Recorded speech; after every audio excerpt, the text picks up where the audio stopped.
Welcome back to Volume 2 of Fire. I was mentioning earlier that certain ecosystems are adapted to fire. And they in fact require fire in order to be healthy. And a good example of one of these ecosystems is California's chaparral. So California, especially Southern California, has what we call a Mediterranean climate. And that means that you have wet winters. That's when most of the precipitation falls, is in winter. And this promotes growth during that time.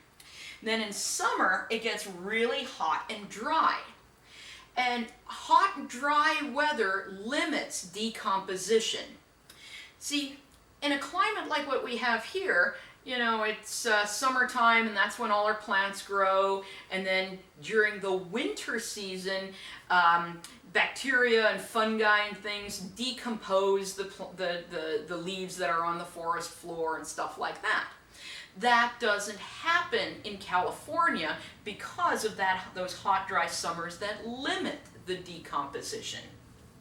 So the ecosystem then evolved for fire to take the place of the decomposing organisms. So you need that decomposition, you need the old material to be removed for new growth to be able to take place. And if they're not going to have decomposition there, fire is going to take away the old growth. And so what happens then is the plants grow, summertime comes, it's hot, it's dry, fire goes through, and then new growth happens the following winter. In fact, in this chaparral ecosystem, some plants need the heat of the fire to open seeds, or in some cases the gases of the fire tell buried seeds that, like, this is time to germinate and this is time to grow up, because all the competition has been basically burned away, so this is your time to grow.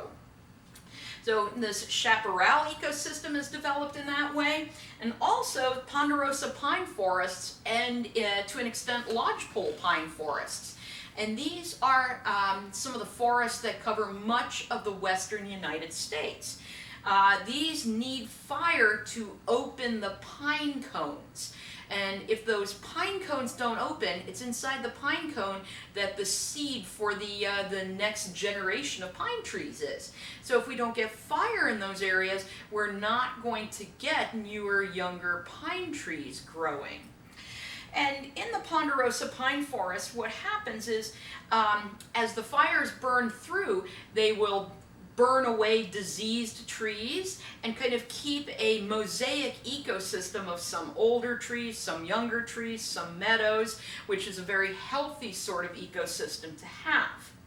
So what we're seeing in this diagram here is, if we start with a forest that looks like this, where we have some mature trees, a few younger trees, and then it's very open, a lot of kind of meadows and stuff. Fire goes through, burns kind of the down and dead wood, diseased trees. We have that open forest again. A little while later, another fire goes through. None of these fires are that bad. They're not going to kill the healthy trees. But without fire suppression, the trees start choking the forest, and we lose some of those meadows and some of the new growth, and it is just not as healthy a forest as if you left it for the natural working of the fire. Now, when we are looking at wildfires and fighting wildfires and the potential for wildfires to grow up, in the United States we use something called the Haynes Index. This is also called the Lower Atmosphere Stability Index. I'm sure you guys have gone driving in places to like a national park or a national forest, and you see things like fire danger today is, and it'll say low or moderate or high. That's really what we're looking at. We're looking at how likely it is for a wildfire to spread. And what data we look at to estimate the potential for wildfire spread is atmospheric stability. So when meteorologists talk about atmospheric stability, and say things like there's an unstable air mass. Well, an unstable air mass has a tendency to rise and create storms.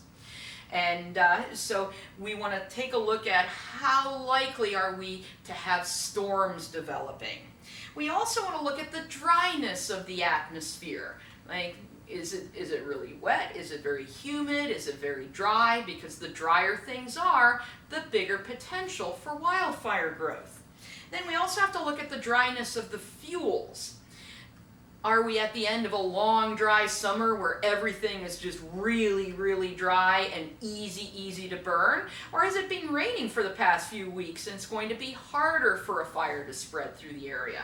So we look at all of those things, and then a map is made. And this happens to be an older map. It's from 2013. But basically what we're looking at is the reds are a very high likelihood for wildfire spread, and then your greens are very low. So if I was out here in like South Dakota, wildfire spread looks pretty high there. But if you're off in Maine, probably don't have much to worry about. Another thing we do look at when trying to figure out whether wildfires are going to start and spread is something called the lightning ignition efficiency. And that's the likelihood of lightning from a thunderstorm to hit the surface and ignite a wildfire. And again, the reds, it's more likely. There we have a 20% likelihood that lightning will spark a wildfire. Where down here in the greens, we have like a 1 to 4%. So again, lightning storm off in the Rockies on this particular day, we might very likely have had a wildfire. If we're off here in the Upper Peninsula of Michigan, probably not. So these days, when fires break out in the wilderness, oftentimes people will fight those fires. They'll try to stop them. And there's a few different methods of fire suppression. One of those are fire breaks, or what you'll sometimes hear referred to as fire lines. And what's done in this case is basically an area is cleared of its fuel. Remember the fire triangle? Take away the fuel and the fire can no longer burn. And that's what these guys are doing here in Arizona. They are cutting down all of the trees in this area here with the hope that the fire can burn up to here, run out of fuel, and not travel any further. You might also see people doing aircraft drops. And this can either be from helicopters or from airplanes. And they might drop water, or they might drop fire retardant. And again, this is to change the ignition of the fuel, because if we can change the ignition temperature, we can slow the advance of the fire. Now, fire retardant's the red stuff that you see falling or being dropped from the planes, and that's a mix of things like ammonium sulfate or ammonium polysulfate, clay, and a coloring agent. And the reason they color it red is so the pilots can see where the fire retardant has been dropped, and they can try to encircle the fire to prevent it from advancing. If they miss an area, that could leave a pathway for the fire to advance. And so these things, like I said, they don't necessarily stop the fire, but they can slow the advance of the fire so the people on the ground have a better chance of actually extinguishing it. And right here we see a fixed wing aircraft, and it's dropping some of that fire retardant. Now, in addition to that, you can have backburns lit. Backburns are very interesting. They are used to remove fuel. And here is how a backburn works. Let's say we have a town here, and we have a big fire there that's moving towards the town. Remember what I said earlier. Big fires generate their own weather. So what's happening? Hot air rises, right? I said that was one of those rules when we went over the climate, that hot air rises. So we have this hot air rising here, and that creates low pressure, right? This is low pressure.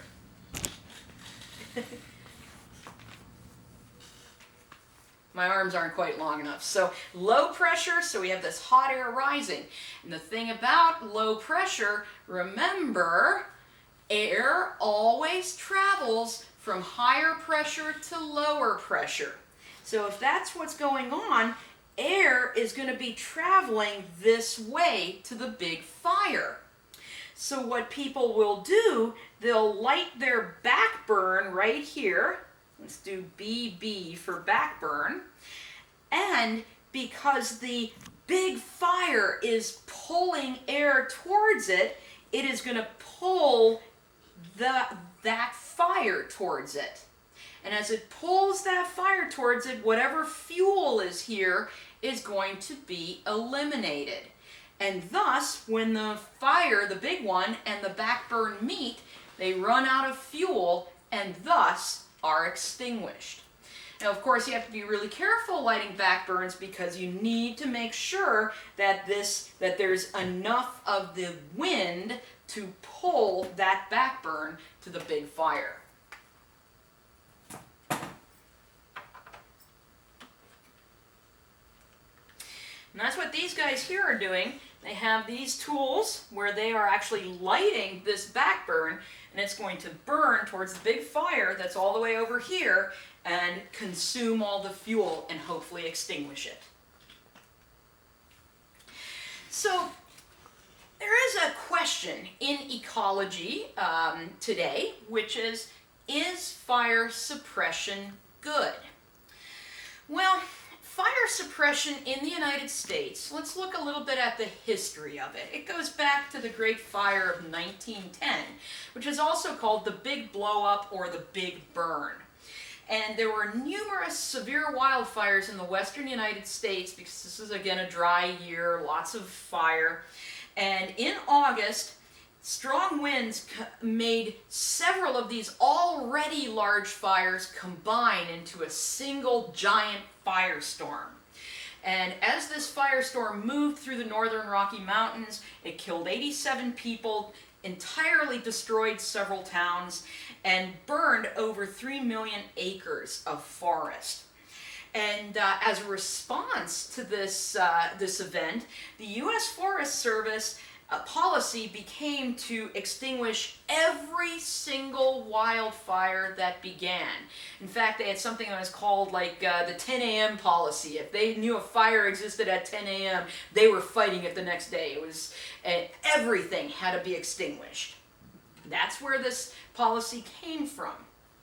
But we do have to start thinking about some things. In the western U.S., prior to people managing the forests, basically settlers moving out there and deciding how they wanted the forest to behave, prior to that, there were about 30 trees per acre. You know, give or take, it would depend where exactly you were.